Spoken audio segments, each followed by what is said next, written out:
it's Jennifer. Welcome back to my Flagstaff home. I am here to do a video to show a very specific thing with making your pine needle baskets. Just where specifically to put your needle when you're making a stitch. I've gotten this question quite often and I thought I would do that today. So I'm going to let you get up close and personal with my hands. But first I want to give you a little bit of information. Now, if you have not learned how to make a pine needle basket yet, this is not the video for you.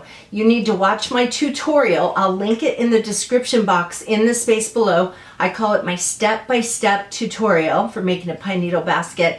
If you're not watching on a computer or on your phone or whatever, if you're watching like on an app on your TV, then you won't see that description box. So you'll have to search for the video, which is my Flagstaff home, and then just look up pine needle baskets tutorial, and then you'll find that. So this is specifically going to be talking about where to place your needle when you're making a stitch.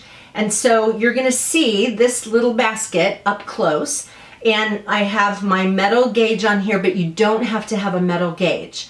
I, for years, used a plastic drinking straw. You just cut about 1 inch to 1.5 inch long piece, and you know, whatever width you want your coil to be, that's the width of the straw you want to get, and it just helps you to keep your coil in the same width all the way around your whole basket.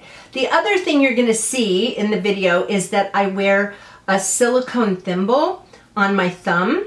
Silicone is not going to keep you from poking your finger.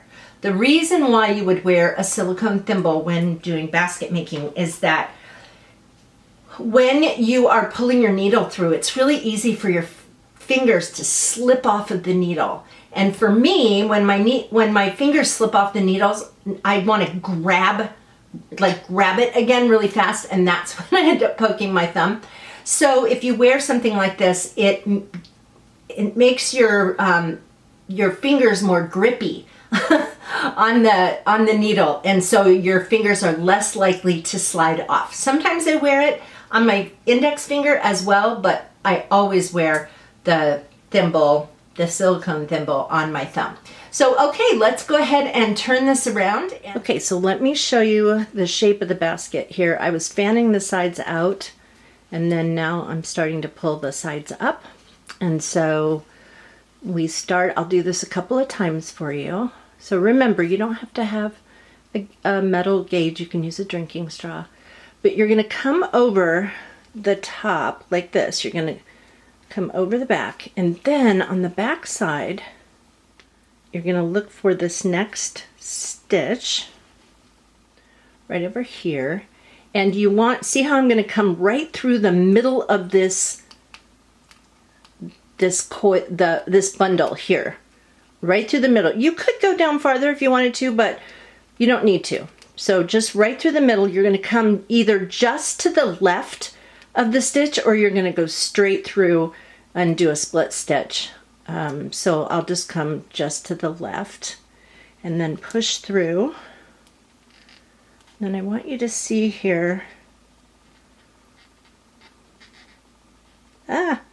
Okay, so on the front side, you see how I'm coming right through the middle of the stitch. You could also come just to the left of it, but I am right in the middle of this coil.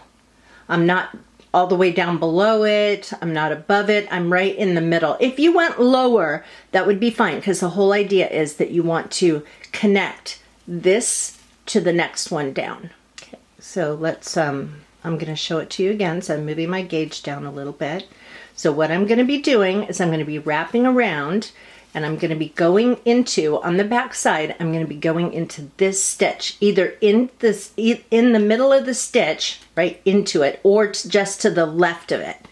So we go over to the back, we go into, let's say we go just to the left of that next stitch, and then we come out just to the left of it on this side, or you can come straight through the stitch. I like to do a split stitch, but if you're a beginner, just to the left would be good. And then you see how I'm right in the middle of this coil, coming through just through the middle, not all the way down not up there, just enough to get it to hook so that this part of the coil, the new part, is hooking to the row right before it.